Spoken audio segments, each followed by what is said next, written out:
Bonjour et bienvenue dans le podcast Les Joies du sport. Aujourd'hui, je reçois Diego Rapin qui va nous parler d'un défi, d'un projet off qu'il réalise avec pas mal de personnes en collaboration qui vont l'aider, l'accompagner, le supporter dans cette épreuve.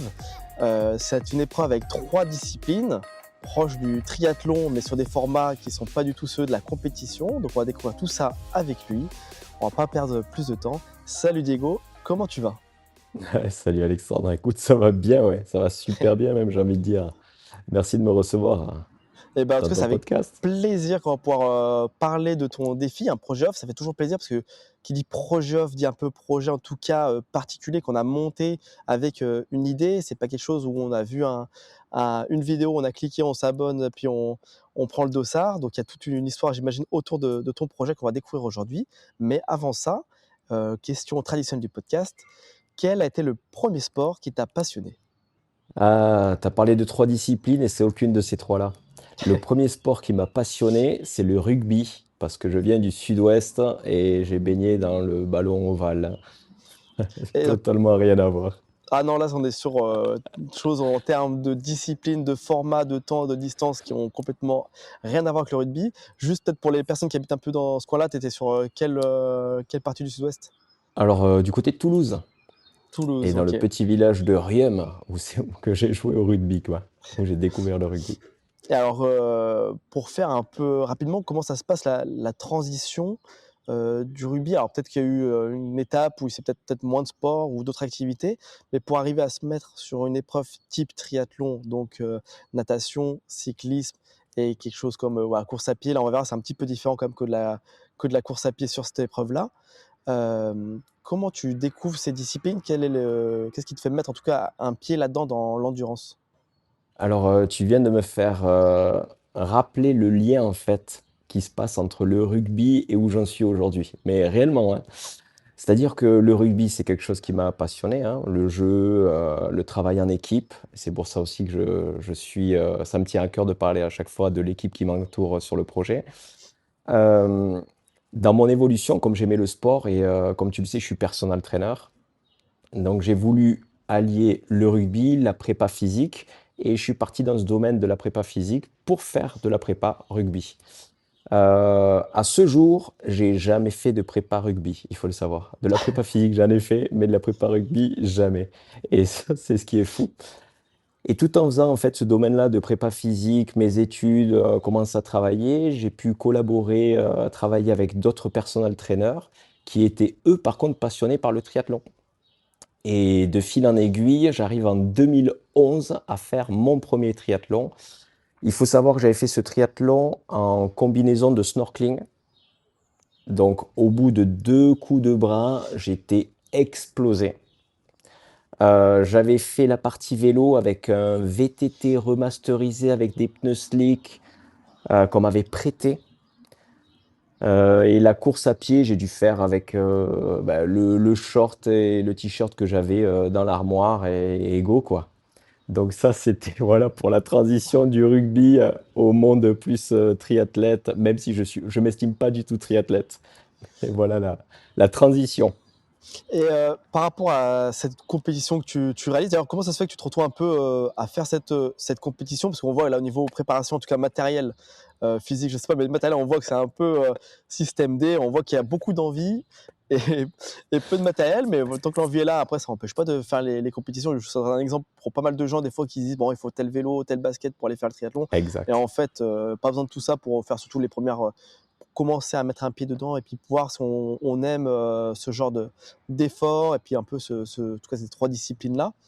En tout cas, qu'est-ce qui fait quoi? Qu'est-ce qui t'a mis dedans et pourquoi, en tout cas, tu as envie d'y rester et de repratiquer, bah, ces 3 disciplines? Alors qu'est-ce qui m'a mis dedans? C'est comme je te le disais, j'aime bien le truc, être en équipe, être avec des copains. Tu vois, quand j'allais au rugby, moi, ce que je kiffais, qu'il fasse, pluie, vent et cetera, c'était d'être avec les copains, comme quand tu es gamin, en fait, hein. C'est vraiment, ouais, cette idée-là quand tu es gamin. Tu as envie d'aller dehors avec les copains et tu pas envie de rester chez toi. Et là, donc, j'ai des copains qui disent ouais, ben nous, on va faire un triathlon là. Ils s'y mettent, ils achètent des vélos, des ci, des ça. Ils s'entraînent comme des fous. Et puis moi, j'avais jamais nagé. Je nage comme monsieur et madame tout le monde, la brasse en qualité tête hors de l'eau. Voilà. Et je dis, mais go, je viens parce qu'il me lance un petit peu dans le défi, mais sans être dans un challenge. Mais c'est juste, bah, allez, on partage l'expérience, quoi. Et moi, je dis, mais à fond, parce que je suis comme ça, en fait. Tu me proposes quelque chose et je vais dire, mais ouais, les autres, ils le font, moi, je peux le faire. Un yes man, quoi. Ouais, Et un peu alors, dans cette idée. et en tout cas, tu t'en sors comment au final de ce triathlon? Pas en termes de performance, mais en termes de ressenti et de plaisir sur Alors, ce l'épreuve. qui est fou sur ce triathlon-là, et j'en garde un souvenir magnifique. Chance de folie, donc je pars vraiment dans cette machine à laver. Je me fais taper dans tous les sens. J'avais pas idée. Et j'arrive avec les épaules explosées. Donc au départ, c'était un 750 mètres de nage. Je pense que j'ai dû faire 50 mètres de nage. J'ai été cuit. Et là, j'ai dit, je vais abandonner. J'ai sorti la tête de l'eau. Je suis resté sur place et j'ai dit, je vais abandonner. C'est pas possible.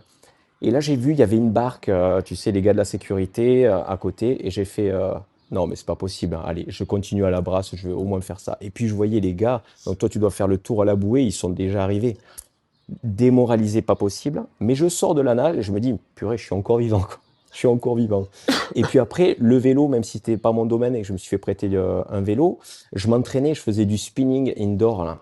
Mm. Et bon, donc j'avais une bonne caisse, hein, et, il faut savoir, je suis quand même quelqu'un d'assez endurant. Et je faisais pas non plus de course à pied, mais je faisais des entraînements un petit peu globaux, quoi. Et je monte sur ce vélo, je commence à avancer, et là d'entrée, c'était une bosse à 12%. Et là, dans la bosse, je commence à doubler et rattraper des gars. Et je rattrape un gars qui était une connaissance d'un ami à moi. Et là, je me dis, waouh, excellent. Lui, il est là et je suis en train de le doubler. Et donc là, je commence encore à pédaler, avancer, avancer, avancer. Et tu vois, j'ai encore les images dans la tête. C'est un truc de malade. Et je finis donc la partie vélo. Donc la partie nage, pour revenir dessus, je finis pas le dernier, mais pratiquement dans les derniers. Je sors de la partie vélo. J'avais rattrapé un paquet de monde sur le vélo. Et après, il restait la course à pied. Et la course à pied, ben, dans cet élan de joie, en fait, j'étais sur un petit nuage. Et là, pareil, je continue, je finis donc ce passage de course à pied. Et là, je me fais interviewer par le speaker à l'arrivée qui hallucine de me voir frais comme ça. Sur un bon temps et il me dit oui, ça fait longtemps que vous faites du triathlon et tout. J'ai fait non, non, pas du tout, c'est la première fois. Attendez, et même lui était surpris de me voir comme ça. Et là, j'ai fait waouh, c'est excellent. Je me suis régalé. J'ai cru mourir sur la partie natation au bout de 50 mètres et j'arrive à la fin avec une patate de malade. En tout cas, super expérience sur ce premier Ouais. triathlon. C'est vrai que je pense que le speaker, il a pas dû comprendre, il a dû croire une Mm. blague. Non, c'est clair. Et du coup, aujourd'hui, en tout cas, ça t'amène à le projet que tu vas nous présenter. Ouais. Bah écoute, je vais te laisser en fait plutôt, parce que t'en parleras bien mieux que moi, nous présenter un peu le projet, l'histoire du projet, et voilà un petit peu aussi le parcours que tu vas réaliser avec voilà, différents, parlant un peu de distance et puis en tout cas d'environnement, parce que c'est quelque chose qui est assez complexe et que enfin, tu as, et puis même vous avez quand même travaillé beaucoup dessus. Ouais. Donc, bah, écoute, je t'invite à nous présenter ton projet. Donc, pour faire le lien avec ce premier triathlon qui était en 2011, hein, aujourd'hui on est en 2026 quand même. Donc, je finis ce triathlon et je me dis, bon, allez, avant mes 40 ans, je ferai un Ironman. C'était le Graal en fait à l'époque. Tu faisais ça, c'était l'exploit, plus, plus. Et je me dis, ben voilà, j'avais 26 ans, je crois, à l'époque, presque 26. Et je dis, bon, bah, allez, je ferai ça avant mes 40 ans. Parfait. Et puis de fil en aiguille, j'avance dans le temps, je déménage en Suisse avec ma petite femme. On développe notre activité d'indépendant, etc., etc. Ce projet mûrit toujours dans ma tête. Et puis j'arrive à 40 ans et j'ai toujours pas fait d'Ironman. Je découvre la montagne, le ski, la peau de phoque, etc. Mais toujours cette idée d'Ironman dans ma tête et que j'ai encore jamais réalisé. Et puis je me dis, mais ouais, un Ironman ça peut être cool, mais dans la région il y a de belles choses à faire. Il y a le lac Léman, justement. lac Léman, je me dis, ouais, ça peut être cool de faire un petit bout de nage là-dedans. Puis après, je découvre le vélo dans la région. Donc là, je me mets un peu plus dans le vélo. Et puis je me dis, mais attends, il y a possibilité de longer le Rhône et tout, ça pourrait être cool. Et puis après, pour la partie course à pied, ben, la course à pied, c'est quelque chose que j'aime bien, mais à petite dose. Mais par contre, j'aime les montagnes. Je me dis, ouais, plutôt que de faire une course à pied, je vais grimper un sommet. Et je pensais à un des sommets emblématiques de la Suisse, justement. Et de fil en aiguille, en fait, ça mûrissait toujours dans ma tête entre Ironman et puis créer sa propre distance, son propre parcours. Et puis en faisant des recherches un petit peu sur le fil du Rhône, parce que c'est le fil conducteur du défi que je me lance, c'est l'idée de suivre ce Rhône, donc de Genève jusqu'à sa source.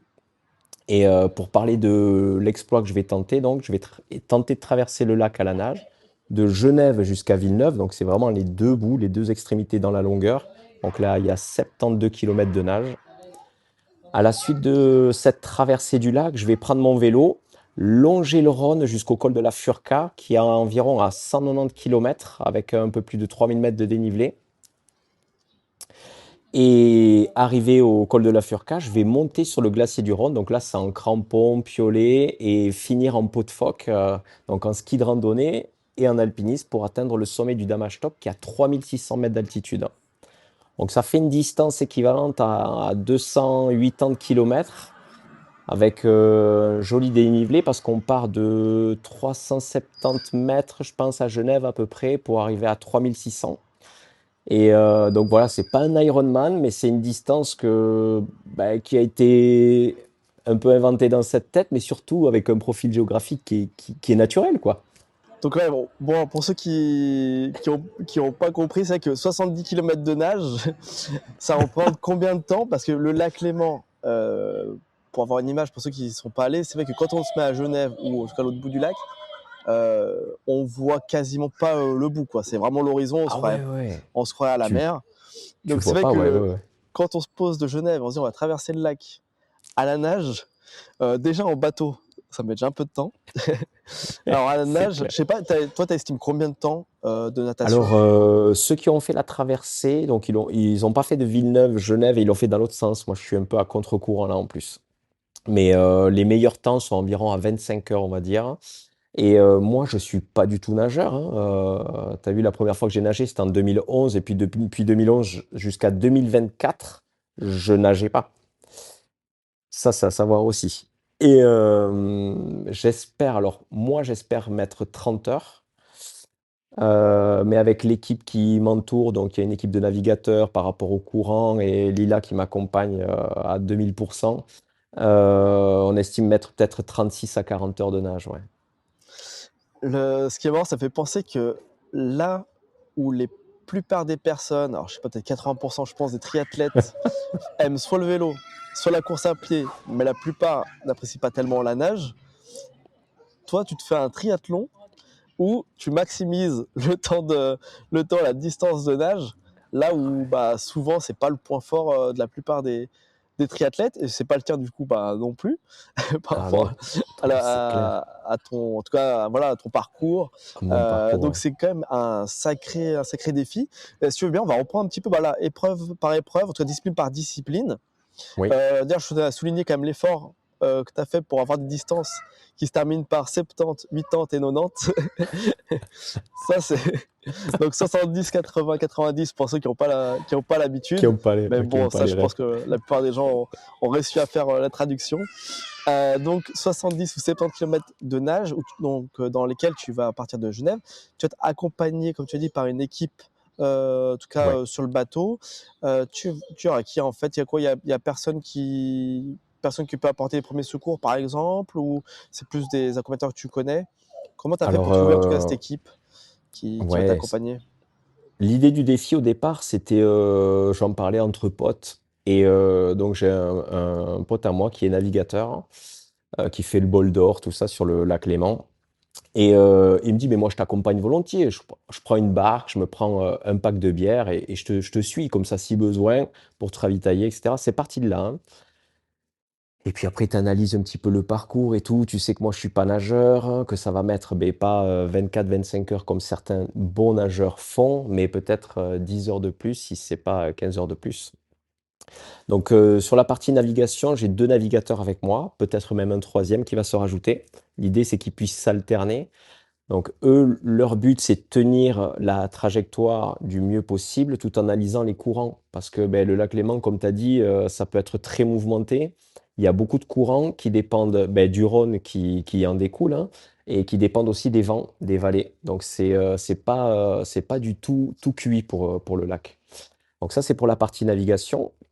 Après, la grosse partie ravitaillement, gestion de ma fatigue, etc., c'est Lila qui va prendre énormément le relais là-dessus, parce que c'est elle qui m'accompagne depuis toujours dans toutes nos petites aventures, j'ai envie de dire. Et en plus de Lila, pour pouvoir prendre le relais, parce que Lila, faut savoir qu'elle gère énormément la partie sécuritaire, hein. Il y a Flo, un ami à moi qui lui vient de Toulouse, hein, qui va pouvoir un petit peu équilibrer la balance pour que Lila puisse se reposer un peu aussi et continuer à prendre le lead sur ma gestion de l'effort un petit peu. Et sur la partie un petit peu, tu disais médicale, là on est en pourparlers pour ajouter une personne de plus en cas qu'il y ait un besoin nécessaire. Moi j'aime bien dire non, il n'y aura pas de besoin, c'est tout bon, on peut y aller. Mais ça rassure tout le monde en fait s'il y a quelqu'un qui est là en cas. OK. Et donc là, on est à peu près sur 30 heures. Là, au niveau de la préparation de nage, est-ce que par rapport à cette préparation, tu as ajouté des entraînements spécifiques, peut-être un coach, quelque chose comme ça? Comment tu, Complètement. tu fais pour préparer en tout cas à faire 30 heures de natation? Alors au départ, ce qui était pas évident pour moi, c'était d'allier ma vie privée, ma vie professionnelle et le travail. Donc, si tu veux, dans les 6 premiers mois où je me suis entraîné, donc c'est parti de août 2024 par rapport à la natation, c'était les 6 premiers mois, c'était voilà, est-ce que j'arrive à instaurer la nage, les sorties à vélo, etc., etc. Et à partir de là, après, on a dit, OK, go, on peut y aller. Et là, on est rentré en contact avec Vincent Argilier, qui est un spécialiste de la nage libre, justement. Et je lui ai parlé du projet, il est à fond derrière le projet. Donc au départ, je drillais un petit peu ma prépa par rapport à ce que je connais, mais comme tu peux le savoir, la préparation en natation et tous les autres sports, c'est complètement différent. Et moi, j'avais pas ces notions-là. Alors après, tu lis des bouquins, tu écoutes des podcasts, etc. Mais il y a des notions que t'as pas et ça s'invente pas. Et en tant que personal trainer, ouais, donc je fais appel, ouais, à Vincent pour qu'il puisse lui m'aider là-dessus. Et c'est lui qui a pris le lead dessus. Et quand je lui ai parlé du projet et de mon passé de nageur, il était là, ouais, ouais, ok. On peut se rencontrer, que je te voie nager quand même. Et donc, on s'est rencontrés en mode bricolage le 2 janvier. Et il m'a vu nager et il m'a fait, OK, alors t'es pas un excellent nageur, mais c'est bon. Je t'accompagne et ça va le faire. Et à partir de là, ouais, il m'a séquencé les entraînements, mis un plan stratégique. Là, je le revois aussi cette fin de semaine, voir comment ça en est au niveau de l'évolution. Il faut savoir que j'ai 3 à 4 sessions de nage par semaine. Et au minimum, ouais, au grand minimum, c'est 1 heure et demie de nage et ça va jusqu'à 3 heures de nage Tu as déjà fait du coup cumulé. 3 heures de nage enfin, dans le lac, j'imagine, ou c'est en Non, piscine? ouais, alors là, ça c'est en piscine parce que pour toute la partie hiver, dans le lac, c'est compliqué. L'eau, elle est à Oui. 7 degrés. Ça entraîne des aspects derrière où il faut rester un peu sécuritaire, etc. Donc là, cette préparation hivernale était plus en piscine. Mais pour revenir sur le lac, donc l'année dernière, j'avais fait mon premier test en lac, un 10 kilomètres. Petite anecdote à raconter aussi là-dessus. Tu sais, moi, je suis un petit peu, comme je te disais, comme tu disais, yes man, ouais, allez, on fonce, quoi. Et une fois, je dis à des potes qui m'entourent, j'ai fait, écoute, si j'arrive à faire 10 km, si je fais Vevey, Villeneuve à la nage, tu crois au projet? Ah ouais, si tu fais ça, je crois au projet, parce que toi, t'es pas du tout nageur, Diego. On sait tes capacités, mais nageur, non. Et j'ai fait, bon, ok. Et puis on se bloque un week-end avec Lila. Je lui dis, écoute, tu prends le paddle, je fais Vevey-Villeneuve, tu me suis pour me ravitailler, etc., à boire, à manger, et puis on fonce. Sauf que le lac était déchaîné. Je me mets dans l'eau, je commence à nager, je fais peut-être 20 mètres, et puis je vois Lila qui veut rentrer dans le lac avec ses vagues qui nous refoulaient à fond. Et elle se retrouve en fait projetée sur le bord, mais impossible de rentrer dans le lac, quoi. Donc là, demi-tour pour la rejoindre. Alors on se dit, bon, attends, 10 km, ça va être catastrophique. on avorte là et on reprendra ça plus tard. Et du coup, un mois après, on met en place une équipe avec Alex, justement, qui me suit sur le projet, sur la partie navigation. Et on dit, bon, on teste. Et on a fait ce 10 kilomètres quoi. Ce 10 kilomètres qui s'est super bien passé dans une eau qui était à 16 degrés. Des belles anecdotes à raconter là-dessus parce que nous, on avait prévu les ravitaillements. Tu me dis si je fais long Ah parce non, que si, si, c'est c'est tellement. très intéressant en tout cas. Bon, surtout la partie nage, parce que c'est des trucs qu'on connaît. Moi, personnellement, je connais pas du euh, tout cette partie de nage, bon, déjà même nage global, mais même nage en eau vive, un peu avec tout ce que ça peut comporter comme complexité, des choses qu'on voit pas venir ou autre, qu'on est obligé de soit avoir des informations, soit faire pour comprendre. Donc, vas-y, je te ouais, laisse c'est ça. continuer, c'est super intéressant. Faire pour comprendre. Donc on part de Vevey avec le bateau, etc. L'eau un peu fraîche, mais j'ai une combinaison, hein. Comme je suis pas très bon nageur, faut rentabiliser la flottabilité. Donc combinaison. Et je pars, et puis l'eau était fraîche, mais je suis habitué à faire des bains froids, tout ça. Je sens mon visage froid. Je me dis, ouf, je vais me cailler un peu, mais ça va aller. Et j'avance. Et on avait une logique de dire toutes les 45 minutes, j'ai un ravitaillement avec de l'eau et de quoi manger. Au bout de 45 minutes, Lila me siffle, je me rapproche du bateau, elle y va pour me ravitailler, puis elle me dit alors ça va et tout, tu te sens bien?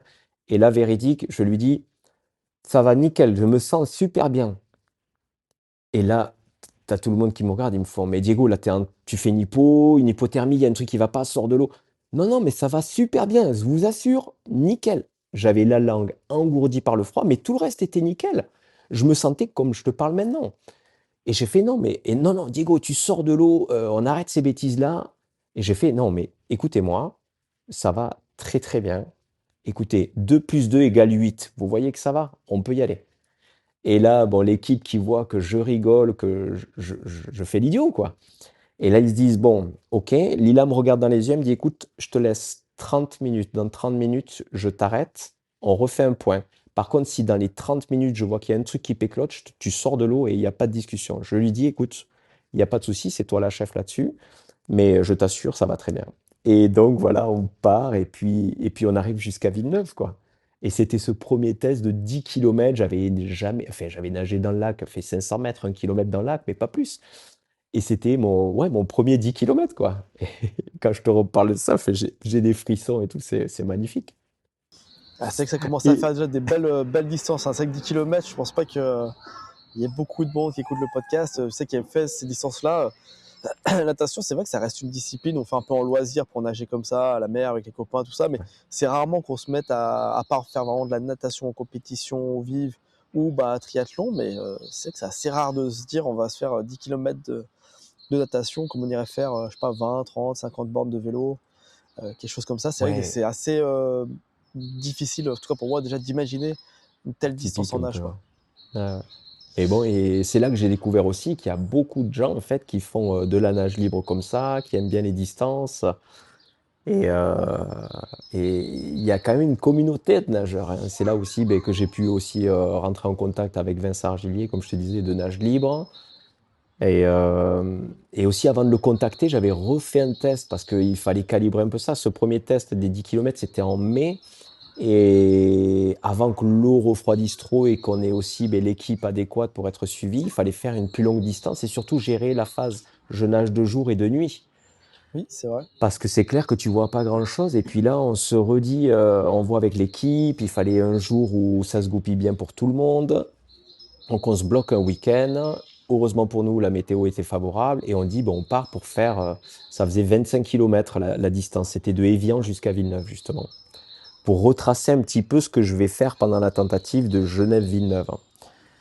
Et pareil, là, je pars. J'étais pas très, très en forme. Je me sentais bien, mais tu vois, pas suréquipé pour l'effort, quoi. Et je pars en mode vraiment cool, nage toute douce. Et là, je vois le temps qui passe, mais j'avançais pas. Donc, je sens que j'étais pas dans le bon mood. Mais j'avance, j'avance, j'avance. Et puis, je me dis à un moment donné, bon, je vais arrêter, quoi. Pas juste motivé, exactement ça, c'est le mot. Pas juste motivé. Et puis après, je me dis, bon, mais il y a l'équipe là quand même qui s'est bloquée une journée pour me suivre. Il faut au moins qu'on fasse la transition de nuit, voir comment ça se goupille. Et puis vient le soir, coucher de soleil, mais tu continues à nager, tu avances petit à petit. La nuit tombe, On met l'équipement de nuit avec les lumières, les spots, etc., etc. On continue d'avancer. Donc là, il faut savoir que j'étais parti à 13h30 l'après-midi, je crois, 13h30, 14h. Et je nage jusqu'à, il était pratiquement, ouais, il était 2 heures du matin. Et là, donc, tout le long, depuis 14 heures, tu vois, pas trop motivé, je vois que j'avance pas. Et puis là, de nuit, tu t'aperçois d'un truc. Bon, alors certes, tu vois rien, mais tu te mets dans ton monde, dans ta bulle. Mais chaque fois que je reprenais l'air, je voyais les lumières du débarcadère de Montreux. Et je ramais, j'allais dire. J'avance, je tourne la tête pour respirer et je vois toujours cette même lumière au même endroit. Il y avait un petit courant qui me retenait et puis moi je poussais pas trop pour essayer de maintenir mon allure et pas trop m'épuiser. Et j'avançais pas, j'avançais pas, j'avançais pas. Et là j'ai dit bon ok, je continue encore demi-heure, mais si je vois que j'avance pas plus, stop parce que je suis en train de. C'est juste un test pour l'équipe. Je veux pas monopoliser tout le monde pour faire les 3 kilomètres qui restent. Et là, donc, je continue la demi-heure. Je vois que j'avance toujours pas. Et là, je sors la tête de l'eau et je dis à l'équipe, bon, écoutez, c'est bon pour moi, quoi. On a fait le test, tout s'est bien passé. Je me sens bien, mais je me vois pas faire les 3 prochains kilomètres. Là, ça, j'ai pas la tête, quoi. Et donc là, l'équipe, un peu surpris, ils me disent, bah, ok, well done. Déjà, tu viens de te taper 22 kilomètres dans l'eau, là, Diego. C'est la deuxième fois que tu es dans le lac. On peut rentrer, quoi, il n'y a pas de souci. Donc ça, c'était pour le deuxième et dernier test jusqu'au défi, presque. Et donc en tout cas, voilà, on voit un peu comment tu as pu préparer et construire cette partie natation. Là ensuite, tu vas enchaîner excuse-moi, avec le vélo, la partie donc vélo de route. Comment ça se présente un petit peu? Tu peux nous redonner la distance et le dénivelé surtout pour aller jusqu'au Four Capas? Ouais, alors la distance, ça dépend quel tracé tu prends exactement, mais ça fait entre 170, donc 170 et 190, 190 kilomètres. Et tu as environ 3000 mètres, 3000, avant ce que j'ai pu regarder, tu as 3124 mètres de dénivelé positif cumulé. Ok. Et parce que les 3000 sont répartis sur plusieurs cols?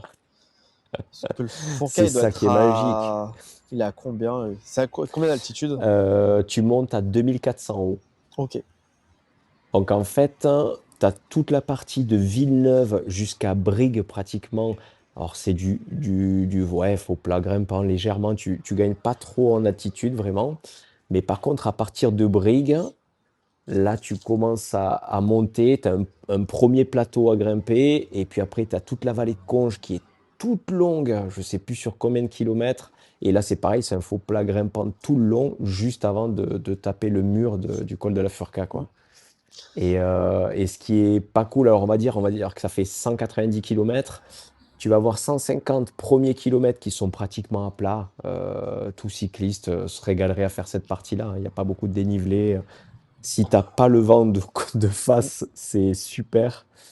Mais par contre, voilà, les 40-50 derniers kilomètres, ben là, tu prends tout le dénivelé dans les dents, quoi. Ouais, donc ça va être bien, bien costaud, bien pimenté sur la fin du parcours. Est-ce que tu seras accompagné sur cette partie vélo? Ouais, alors sur la partie vélo, pour refaire le lien avec le défi, moi, ce qui m'intéressait, c'était que je sois acteur ben, de Genève jusqu'au sommet du Damastok, mais en même temps, de manière à fédérer les gens, je voulais que les gens puissent participer.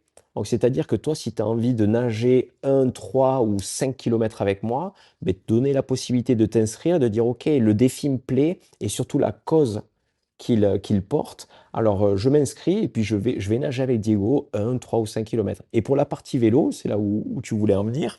Et il y aura des ouvertures aussi sur des parcours. Par exemple, le parcours Aigle-Martigny qui fait pratiquement 40 kilomètres, puis Martigny-Sierre, et puis Sierre-Obergums et Obergums-Col de la Furca. Et il y aura des possibilités d'autres de s'inscrire sur des morceaux du parcours.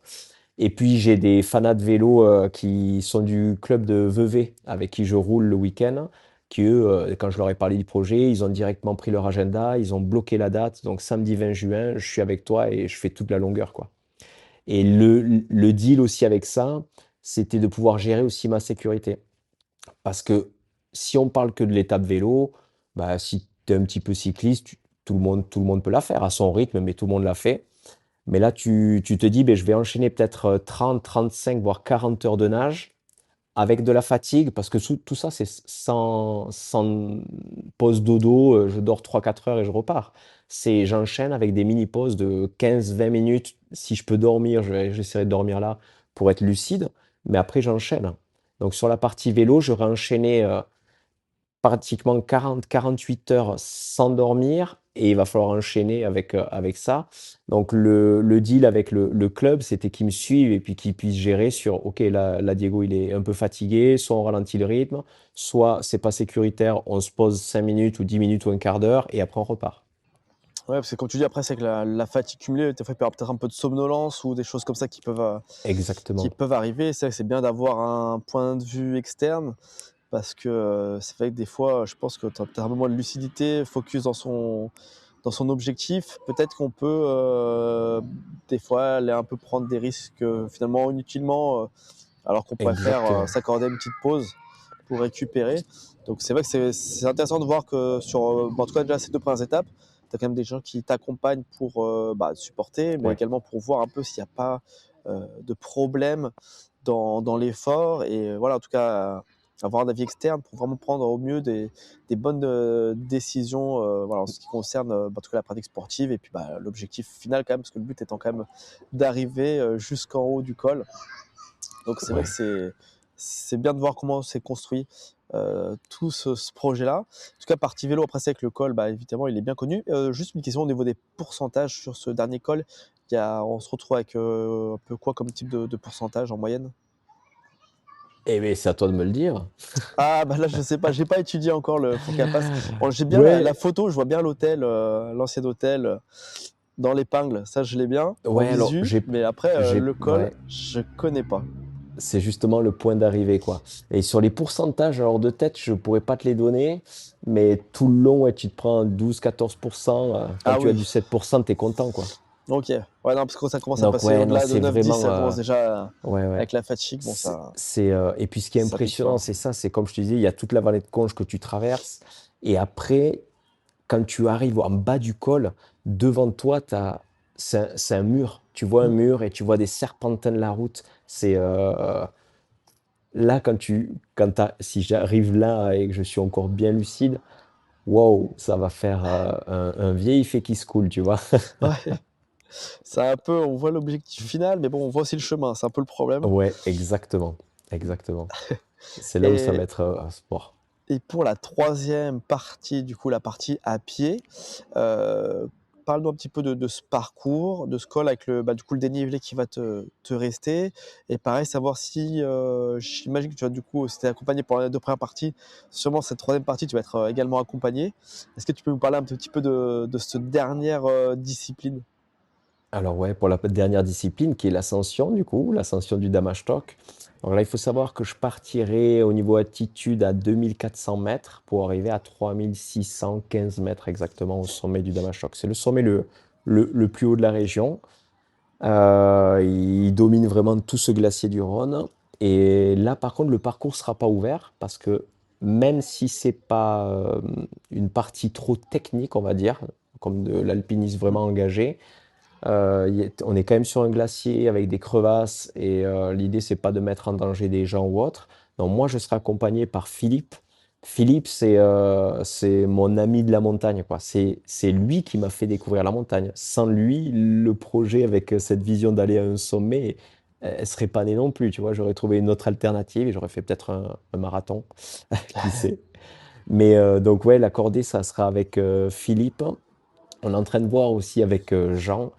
Tu parlais des parrains ambassadeurs du Oui. projet, Jean Troyer qui est un des ambassadeurs du projet aussi. Donc voir pour qu'on ait un guide aussi avec nous, de manière à ce que ça soit, ben, comme on le voit, hein, il y aura les 30 à 40 heures de nage, il y aura 8 9 voire 10 heures de vélo derrière. L'ascension, pour parler de l'ascension, donc on a parlé du dénivelé, mais il faut savoir que cette ascension, elle est longue. Il y en a pour 8 heures de marche pour atteindre le sommet, si tout se passe bien, s'il n'y a pas trop de fatigue. Donc c'est quand même une grande ascension. Le défi, il s'arrête au sommet, mais après derrière, il va falloir redescendre aussi. Donc ça, c'est un peu le deal. Et pour la partie technique, en fait, le glacier du Rhône, il y a deux plateaux. Donc les deux premiers plateaux, selon l'enneigement, mais tu le fais plus en crampon, bâton, et tu avances en marche. en cordée. Et OK. puis après, j'aurai des skis de rando et pots de phoque pour pouvoir avancer un peu plus après ce deuxième plateau vers le sommet et avancer jusqu'à la pointe, quoi. Donc ça fait et là, je pensais niveau matériel, ça va être acheminé bon, j'imagine que peut-être la ta compagne va te suivre en voiture pour la peut-être la partie vélo avec le Oui. matériel dedans? Ça va être quelque chose un peu comme ça? Ouais, exactement, ouais. Ouais, ouais, ouais. C On c se fait sponsoriser une voiture électrique pour le coup par le groupe Le Bas qui nous amènera tout le matos là-haut. Et pour la partie ascension aussi, on est en train de voir avec une équipe pour peut-être faire un balisage quelques jours avant avec des drapeaux parce que il y a la lucidité qui sera plus tellement là et même si je suis encordé et que ce sera pas moi qui serai à la tête mais que je suivrai le chemin, si on peut éviter de faire des détours parce que ces crevasses elles sont immenses, hein, on a fait des repérages là-bas. Quand tu fais des détours, c'est pas des petits détours donc si on peut éviter de passer à 10 heures de marche pour atteindre le sommet, ouais, ça peut être cool, quoi. ouais, j'imagine que les 2 heures en superflu, bon, ça commence à faire beaucoup, quoi, après. Au bout d'un Ah moment, ouais, non, c'est on a clair. envie d'arriver, surtout C'est que comme tu as clair. dit, c'est que le défi en soi, l'objectif, c'est le sommet, mais l'épreuve physique s'arrêtera qu'une fois que tu seras revenu en bas. Ouais, c'est C'est ça ça. qu'il faut prendre Et, en compte également, et nous, on parle souvent du défi, tu vois, enfin que ça soit du défi ou quand tu parles d'une compétition, on voit toujours le point A, le point B, mais on voit pas ce qu'il y a avant le point A et on voit pas juste ce qu'il y a après le point B, quoi. Et c'est Lila qui me le répète souvent, hein, qui me dit, ouais, mais bon, après le sommet, il y a aussi la descente. Et bon, et moi, dans ma tête, je me dis, oui, mais si je suis au sommet, descendre, je descendrai, quoi. oui. Bon, de toute façon, au bout d'un moment, il va falloir dans tous les cas. Il va falloir, ouais. Là, c'est pas comme sur le vélo où on s'arrête et puis on appelle, fait: «Bon, bah, amène-moi la voiture, on va tout remettre dedans et on rentre à la maison». Là, une fois qu'on est parti, commencer à grimper, là, c'est sûr qu'il faudra redescendre dans tous les cas. C'est Mais clair. C'est bon, après, j'imagine quand tu arrives là, après, c'est vrai que il te restera toujours un petit peu d'énergie. C'est un peu moins ça reste quand même énergivore quand même la descente, mais je pense avec l'euphorie et puis tout, il restera un petit peu, puis tu auras peut-être un peu moins la pression du temps ou quoique finalement, peut-être qu'il faut que tu arrives à redescendre avant une certaine heure, quelque chose un peu, dans ce sens-là? Parce que toi, alors là, au niveau ouais, tu as pardon, calculé vas-y, un petit dis-moi. peu, au niveau des heures, tu as fait, un calcul ou visualisé par rapport à, ce qui va se passer de nuit, de journée? Exactement. Donc pour revenir sur les heures, l'idée, ça serait de partir le jeudi soir, donc le jeudi 18 juin de Genève à 19 heures.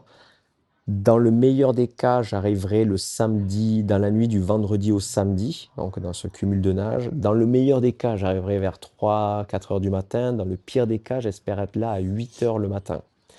Pourquoi? Parce que comme je te disais, il y a possibilité de m'accompagner sur un bout du parcours. Et les gars à vélo, ils m'attendent pour partir à 10 heures le matin. Donc moi, si j'arrive à 8 heures de la nage, j'ai juste le temps de manger, de me poser un peu, peut-être masser les jambes, me sécher, me laver aussi, et boum, partir sur mon vélo et renchaîner pour partir avec le groupe. Donc c'est là où il y a une deadline un peu où la nage, faut que j'arrive à être bon pour arriver au bon moment, pas trop tôt ni trop tard, et surtout le plus efficient possible, donc le moins fatigué Mmh. possible. Pour après partir en vélo et après par contre sur l'ascension, on a toujours la fenêtre, météo aussi où, le but ça serait de poser le vélo, même chose, se ravitailler, masser peut-être un petit peu les jambes, reprendre le souffle et remercier tous ceux qui m'ont accompagné jusque-là et tous ceux qui seront là aussi et enfiler, l'équipement de montagne et puis repartir. Mais ça aussi, on est dans la gestion météo. Entre le lac et la montagne, il y a un moment où le défi, ça peut pécloter parce que c'est de la pleine nature, quoi. C'est de l'outdoor pur et dur. Et là, t'es pas maître de tout ce que tu veux. C'est un peu le côté difficile de ce défi, ça sera ça. C'est pas, on peut pas dire, bon, on part une semaine avant, une semaine après. Là, il y a des gens, il y a un encadrement et go, on croise les doigts pour que tout soit bon. Ouais, pour que tout, en tout cas, tout ce qui va être, événement extérieur, que tout se passe bien pour que tu puisses en tout cas profiter au mieux. C'est ce que je te souhaite et j'imagine Merci, ouais. que toi encore plus que moi, que tu dois te le souhaiter à toi-même pour que ça se passe, tout bien. En tout cas déjà parce que bon, l'épreuve est déjà assez impressionnante, en soi. Donc c'est sûr que si on commence à rajouter des difficultés externes, ça va commencer à être, un peu plus, peut-être avoir un peu trop pimenté. Donc on va en tout cas se voir ça de près. Après juin, c'est vrai qu'on est sur une météo un peu plus, clémente déjà. Clémente, ouais, ouais, ouais. Donc il y a pas un peu moins de jours de On a pluie. Après moins c'est de pareil, risques. comme tu dis la partie vélo, bah, si tu commences à faire toute la partie plate avec le vent de face dans la vallée, bon c'est un peu moins sympathique que si tu avais un petit vent de dos. Ouais, ah ouais, Heu non, c'est clair. donc il y a pas mal de choses qui vont être, voilà, comme on disait, en off, un petit peu voir un peu comment, bah, il y a pas mal d'éléments qui vont faire que le projet va être, à ajuster, bah, soit en termes d'effort, de rythme, de timing. Donc bah, tout ça, c'est ce qu'on verra après dans la partie, bah, débriefing après cette épreuve. Et Ouais, complètement. donc à présent qu'on a vu en tout cas les 3 disciplines et que tu nous as expliqué un petit peu le parcours, j'ai une question, qui a été enregistrée par une personne que tu connais bien, que je vais te faire écouter, à laquelle, bah, je t'inviterai à répondre. Tu me diras également si tu as bien entendu, l'audio pour être sûr Ouais. qu'il y ait pas de souci. Alors je te fais écouter ça de suite. Salut Diego, j'avais une petite question pour toi. À quel moment de ton défi tu vas regretter d'avoir eu cette idée folle? Quand tu seras plutôt en galère dans ta natation, sur la partie vélo ou la dernière partie, à quel moment tu vas te dire que c'était vraiment un projet de Barjo? Allez, courage mon Diego. Heu, Donc voilà une question donc, bah, de Jérôme, Coppel, Coppel, qui est que tu ambassadeur, connais ouais, bien, qui est ambassadeur également du projet. du Alors, projet, ouais. alors à quel moment? C'est ça la c'est ça la Ah, question. et en fait, tout ça me file des frissons, tout ça. Pour revenir sur Jérôme, quand même, quand je lui ai annoncé le projet, il m'a dit: «Mais tu es complètement taré, mais je te suis, c'est énorme». À quel moment? Alors ce qui est marrant, c'est que, je passe par des montagnes russes un petit peu émotionnelles. Il y a des moments où je me dis: «Ouais, mais non, mais ça va être» il y a tellement d'enjeux derrière, il y a tellement de gens qui suivent le projet, qui s'investissent par le temps, par l'énergie, il y a des sponsors derrière aussi qui sont présents, qui sont engagés par la partie environnementale du projet. Tu te dis: «Je suis inarrêtable». Il y a vraiment ce mot, hein, se dire, «Je suis inarrêtable, je vais le faire». Et puis il y a des fois, tu roules à vélo, il y a du vent de face, tu dis: «Ah mais là je galère, ça fait que 50-60 bornes que je roule, j'aurais tout ça à me taper avec la fatigue de la nage avant». Et là tu dis ça te démoralise pas, mais tu dis: «Ouais, ça va être dur». Et il y a les autres moments où tu es devant le lac aussi, tu te promènes avec ton fils, tu dis: «Waouh, je vais faire ça». Et là tu as ton fils qui te dit: «Eh papa, tu vas faire ça, mais c'est long quand même, hein». Et là, tu as ce côté de toi qui dit: «Mais oui, je vais le faire, quoi». Et tu as l'autre côté qui dit: «Ouf, ouais, c'est une idée de con quand même».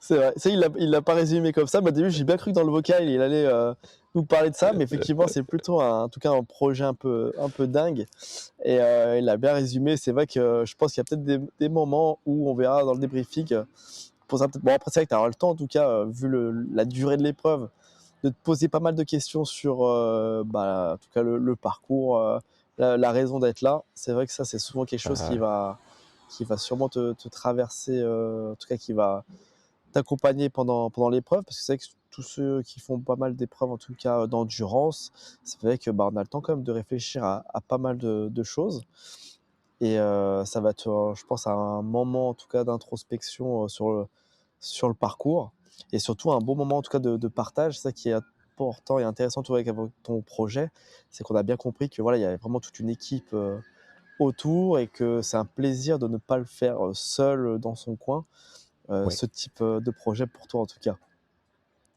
c'est clair, c'est exactement ça.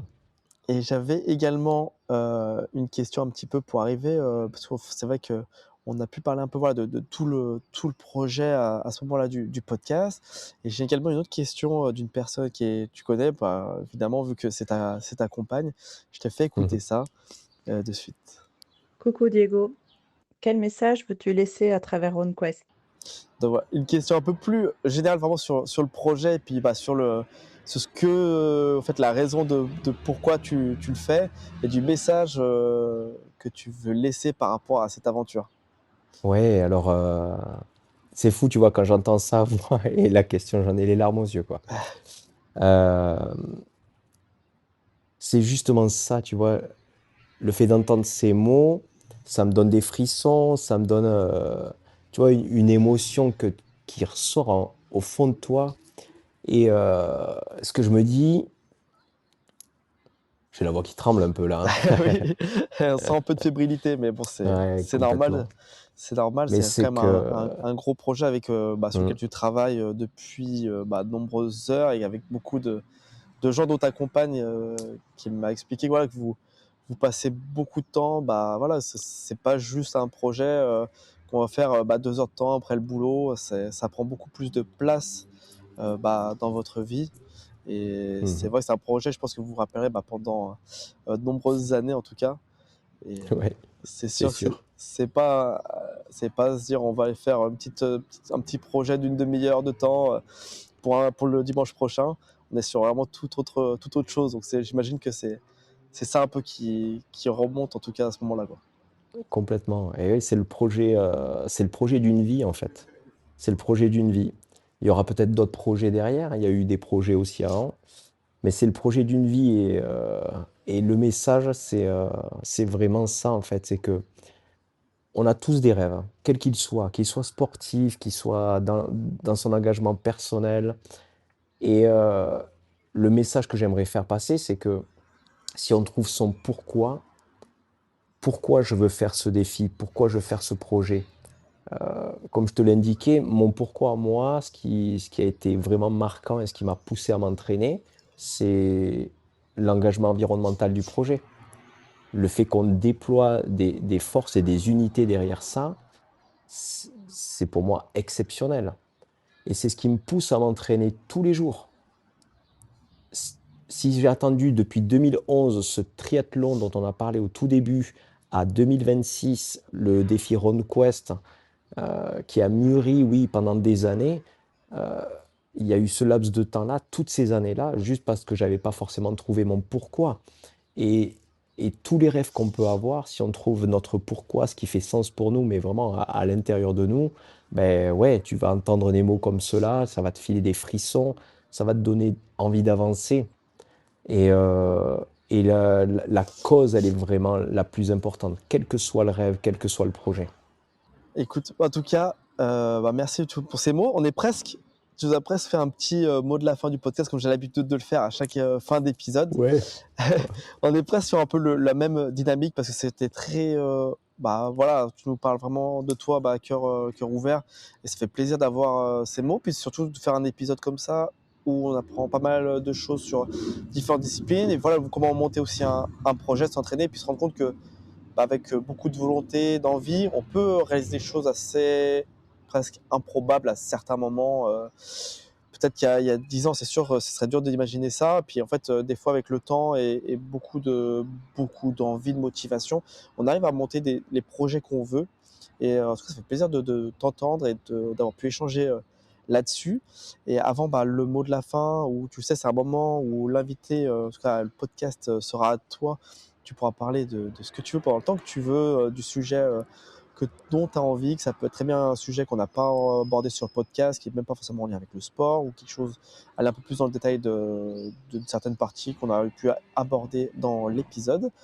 Mais avant ça, si tu as des partenaires également à remercier, à mettre en avant, c'est le moment idéal pour ça. Et également mettre aussi, nous parler des réseaux sur lesquels on peut suivre ce projet. Ouais, super. Alors ouais, j'ai vraiment envie de parler des partenaires parce qu'on a des partenaires équipementiers. Je pense à Fjord Merino, je pense à Matski qui font des skis en bois, fait maison. Ils se démènent pour faire des choses de qualité, justement pour l'environnement. Je pense à SB Sport qui sponsorise tout ce qui est, pour ma part, fixation, pot de phoque. Je pense à Pélissier Sport de Martigny qui me procure tout le matériel pour l'excursion, l'ascension. J'ai peur d'en oublier encore et encore. Je pense à Rocha Cycle, Colin Cycle. Et il y en a encore hein, pour parler parce qu'il y a beaucoup de sponsors qui ont envie d'être engagés pour la cause. Et la cause du projet, c'est la cause environnementale. Et ça peut être un petit peu ouais, le petit mot de la fin. C'est que dans le dépassement de soi, dans tout ce qu'on a envie de faire pour se surpasser, moi, ma cause, mon pourquoi, c'était l'engagement environnemental et tout ce qui touche à la pollution plastique. Et quand on voit le Léman, qu'est-ce qui m'a amené à ça? C'est les baignades dans le Léman. Quand tu vois tous les plastiques, tous les déchets que tu peux être amené à ramasser. Des collectes de déchets qu'on a fait avec notre petit bout aussi, où tu vois ce qui se passe dans les régions, par exemple, des Grangettes, qui est une réserve naturelle. Et quand tu vois tout ce que tu peux ramasser, c'est pas trop naturel. Quand tu vois les sorties à vélo qu'on peut faire, tout ce qui traîne au bord des routes, tout ça. Et nous, on est des amoureux du sport, c'est clair, mais on a aussi envie de nourrir pleinement cette nature et de vivre avec sans avoir tous ces déchets autour. Ça a été mon leitmotiv, mon pourquoi.